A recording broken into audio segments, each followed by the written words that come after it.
Welcome back to Rod's Radios. Here on the bench today is what was my very first radio restoration, which took place a little over 3 years ago. It's a Grundig 2066 tube or valve radio, as we call it here in Ireland. And I do remember at the time it took quite a while to get back in running order, in that I had to extract the whole push button unit from the front here to get it working. Anyway, it was a success and it looks really nice. It looked nice then and it still looks nice today. I gave it to my brother, who thought it was fantastic, and he's had it for the last 3 years until recently he told me it had stopped working on FM. So today we're going to have a look at it and see if we can get it back in running order. I'll put a link to the original restoration if you want to see how it was done in the first place. But here I'll switch it on. I haven't tried it yet, so we'll see what happens. So we'll try FM, which is what he said wasn't working. And I'll just put it on a limited dim bulb. And limited dim bulb tells me it's okay. I have a varactor here that I'm going to wind up the voltage slowly. But I don't think it's going to be a problem in that. He did say the radio was working okay on AM, but I'll switch it on to full power now, full voltage, which here is about 230 volts. And I can see that the radio has come on because the magic eye is lit up. The dial bulb's gone in it anyway, which isn't surprising, I suppose. They didn't last very long. And I think at that time I had replaced the dial bulb, but now I think I'll replace it with LEDs because they're a lot more reliable and will last a hell of a lot longer. Any sound from FM?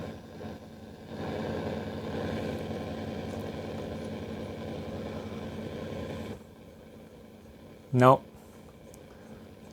Not a peep. Whoops. Medium wave.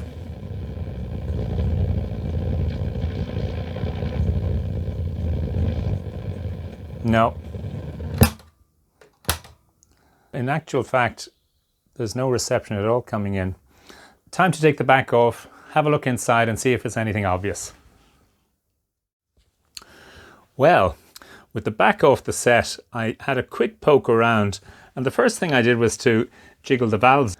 And sure enough, the ECC83, which forms part of the FM tuner circuit, brought the radio into life, which I can prove by turning up the volume. Talking about his mate.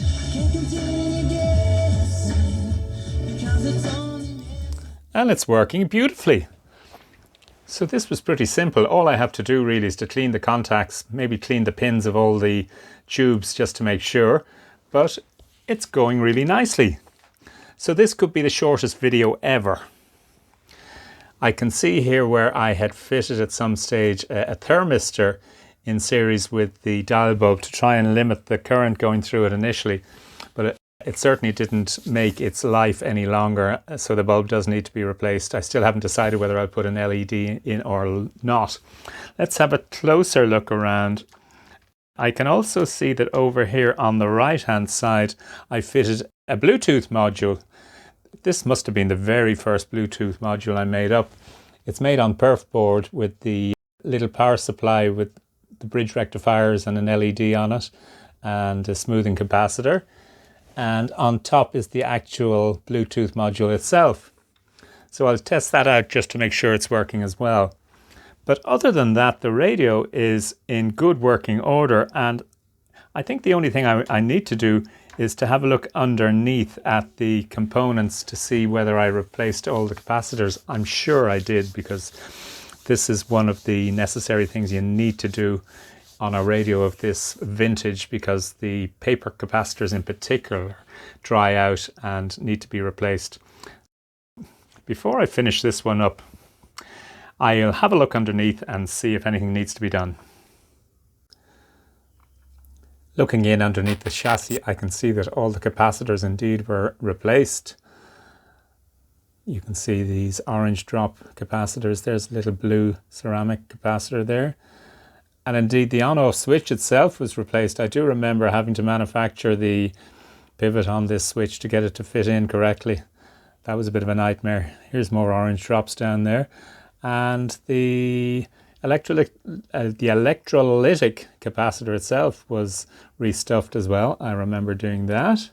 There's a few resistors I added for some reason. Can't remember why. But there you are. I'm quite happy that this is in fine fettle and it explains the beautiful tone coming out of this radio. So let's have a quick listen before we close it up. I've checked over the radio and it seems to be working really well now. So let's have a listen.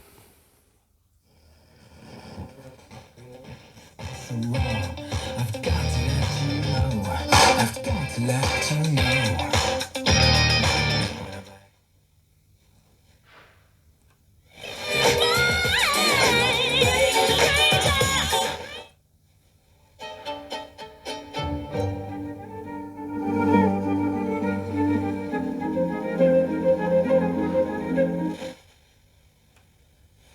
And 90s with Damien Farrelly in the afternoon, Blondie and One Way or Another. Please do keep in touch across the day. Station Petrol McDevitt, one with the Hartlip Station Petrol McDevitt, agus éir hín. Just say you will you remember those times that I have held until.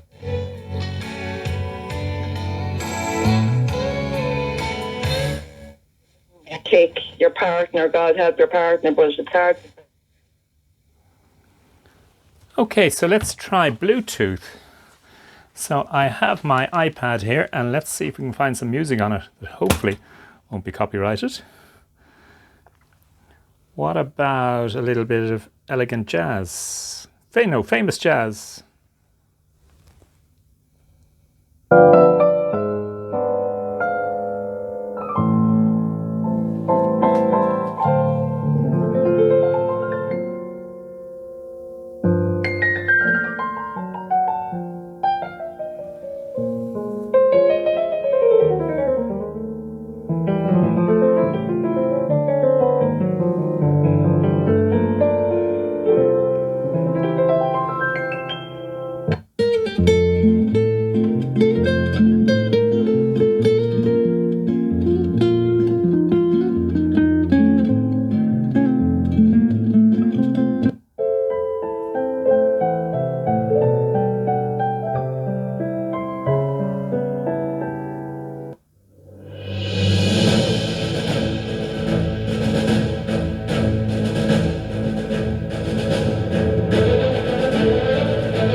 So that was Bluetooth.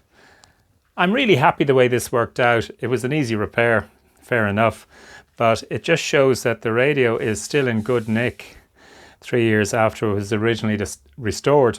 Now in the meantime, I gave my brother another radio, so he's happy, and this ends up back in the house. Now I've too many radios, so I have a feeling I'll think about selling this one. Someone's going to get a really nice radio. So, if you have been, thanks for watching.